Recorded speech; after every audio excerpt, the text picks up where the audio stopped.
मुसर्रत आलिम कौन है? किस तरह ये शख्स कश्मीर की तहरीक आजादी का चेहरा बना? नाज़रीन, ये जनवरी 2001 का एक सर्द दिन था। श्रीनगर के हवाई अड्डे पर 6 लोगों ने हमला कर दिया। 1 घंटे की झड़प के बाद 11 अफराद हलाक हो गए। अगले दिन मुजाहिरीन के 100 के करीब हजूम ने सिक्योरिटी हुकाम से राब्ता किया और अस्करियत पसंदों की लाशों को दफन करने के लिए तलब किया। हजूम को लाठी चार्ज का निशाना बनाया गया और मुंतशिर कर दिया गया। सभी लोग भाग खड़े हुए सवाए उस शख्स के जिसकी कहानी हम सुनाने जा रहे हैं। वो अकेला नौजवान वहाँ डट के खड़ा था। हिंदुस्तानी पुलिस और नीम फौजी दस्तों के दरमियान तन्हा खड़े उस शख्स ने एक आला कश्मीरी पुलिस अफसर को आवाज दी और चलाया, ये हिंदुस्तानी काबिज है और आप इनके कश्मीरी साथी हैं जिन्हें एक दिन जवाब देना पड़ेगा। इन बरसों के दौरान श्रीनगर में तैनात एक आला भारतीय पुलिस ऑफिसर ने ताज्जुब से कहा, ये हैरत अंगेज हिम्मत थी।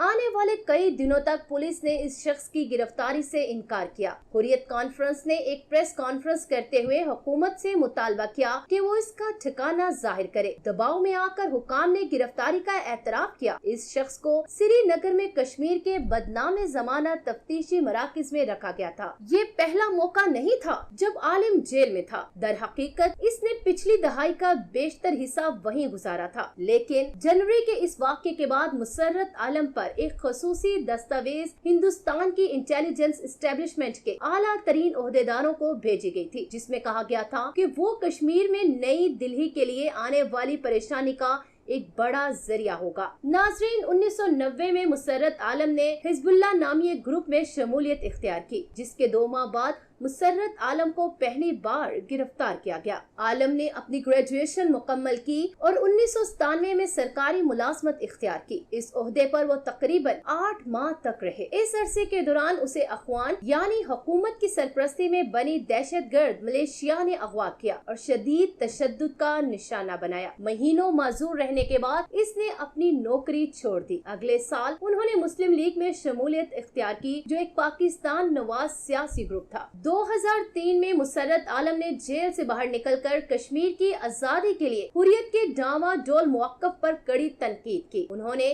इस वक्त की सियासी जमात का मुवाजना एक ऐसी गाड़ी से किया जिसके ड्राइवर ने मंजिल का निशान खो दिया था। या तो हम ड्राइवर को तब्दील करते हैं, मुसर्रत आलम ने गरजते हुए कहा, या हम अभी नीचे उतरते हैं। हुर्रियत इस तकरीर के कुछ दिनों बाद 2 धड़ों में तकसीम हो गई और मुसर्रत आलम को एक धड़े का अबूरी सरबराह बनाया गया, जिसका मुस्तकिल सरबराह बाद में सैयद अली गिलानी को बना दिया गया। आलिम को जल्द ही एक बार फिर गिरफ्तार कर लिया गया। उन्हें 2 साल बाद 2005 में रिहा किया गया। सैयद अली गिलानी ने अपनी नई तंजीम तहरीके हुर्रियत का ऐलान किया, जिसमें मुसर्रत आलम ने फौरन शमूलियत इख्तियार की और सैयद अली गिलानी ने उन्हें अपना सियासी जानशीन करार दिया। इसी साल 14 अगस्त पाकिस्तान के यौम आजादी पर आलिम ने अपने पड़ोस के एक शहीद हुर्रियत पसंद की बहन से शादी की। अप्रैल 2007 में आलिम ने गिलानी के साथ मिलकर श्रीनगर की ईदगाह में एक सियासी रैली का एहतमाम किया। इस रैली की तादाद, जो मुबैना तौर पर हजारों में थी, ने मरकजी हुकूमत को सख्त नाराज किया। मुसर्रत आलम को फौरन फिर जेल में डाल दिया गया। सन 2008 में 40 एकड़ जंगलात की जमीन को अमरनाथ श्राइन बोर्ड को मुंतकिल करने के हुकूमती मंसूबों ने भारत मुखालिफ पुरअमन मुजाहिरों की एक बड़ी लहर को जन्म दिया। मुसर्रत आलम ने इस जबर के खिलाफ सबसे पहले आवाज बुलंद की। नौजवान कश्मीरी लड़के, बच्चे, मर्द और औरतें सड़कों पर निकल आए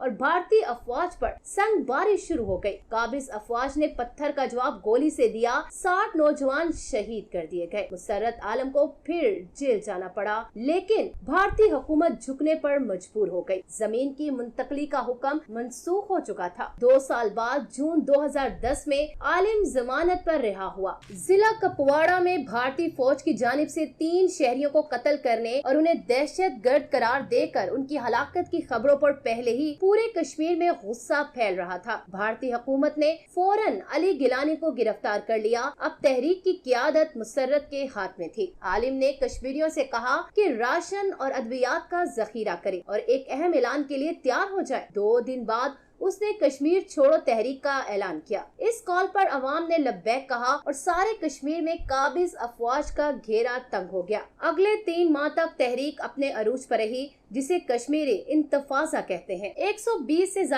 कश्मीरी नौजवान सड़कों पर भारतीय फोर्सेस के हाथों मारे गए। फौज दोबारा कंट्रोल कायम करने के लिए सड़कों पर निकल आई। इसके बाद बड़े पैमाने पर सिक्योरिटी क्रैकडाउन किया गया और नौजवानों पर गद्दारी और रियासत के खिलाफ जंग छेड़ने का इल्जाम आयद किया गया। मुसर्रत आलम जेरे जमीन रहते हुए तहरीक की क़यादत कर रहे थे। आखिरकार उन्हें सितंबर में गिरफ्तार कर लिया गया, लेकिन तब तक भारतीय रियासत सियासी हल तलाश करने पर मजबूर हो चुकी थी। भारत के पार्लिमानी वफूद ने रियासत का दौरा किया। वजीर दाखिला चिदम्बरम ने बातचीत करने वालों की 3 रुकनी टीम मुकर्रर की, लेकिन मुजाहमती क़यादत ने उनसे मिलने से इनकार कर दिया। मुसर्रत आलम के नारे गो इंडिया गो बैक ने सारे कश्मीर को अपनी लपेट में ले लिया था। एक सहाफी का कहना था कि इस दौरान मैंने जिक्र किया कि नई दिल्ली ने अपने रवायती मौक़िफ़ को दोहराया है कि कश्मीर एक 2 तरफा मसला है जिसे भारत और पाकिस्तान हल करेंगे, जिसमें किसी तीसरे फरीक की कोई गुंजाइश नहीं है। मुसर्रत आलम ने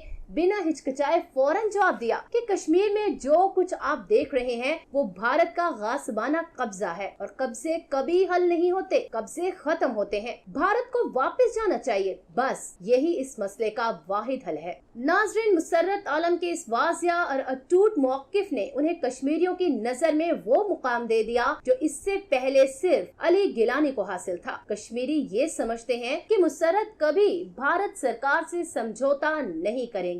भारतीय हुकूमत ने पिछले 30 साल में तकरीबन 25 साल उन्हें जेल में बंद रखा है। वो एशिया के दूसरे सबसे ज्यादा मुद्दत तक कैद रहने वाले सियासी कैदी हैं। इंटरनेशनल मीडिया उनके हक में आवाज उठाते हुए डरता और घबराता है, लेकिन हम अहले पाकिस्तान को ये याद रखना चाहिए कि मुसर्रत आलम नामी ये सच्चा पाकिस्तानी हर रोज हमारी राह तकता है। हमें उनकी जद्दोजहद और कुर्बानी को रायगा नहीं जाने देना। यही हमारा अज़म और यही हमारा फर्ज होना चाहिए।